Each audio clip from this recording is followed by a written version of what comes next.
અમરેલી જિલ્લામાં આવેલું રાજુલા પંથકમાં એક શાળાના ગુરુજી હેવાન બન્યા છે।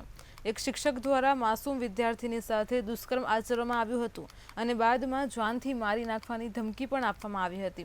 ત્યારે બાળકીના પરિવાર દ્વારા પોક્સોના ગુના હેઠળ ફરિયાદ નોંધાવતા વિદ્યાર્થીની સાથે દુષ્કર્મ આચરનાર શિક્ષકને પોલીસે ગણતરીના જ કલાકોમાં ઝડપી લીધા છે।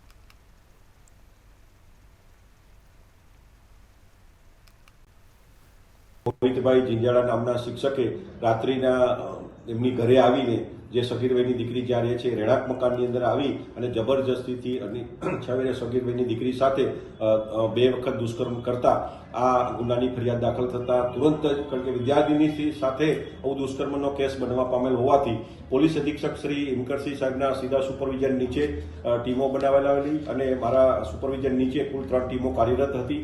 એ દરમિયાનમાં આ જે મોહિત જિંજાળા છે એમને અટક કરવામાં આવેલો છે।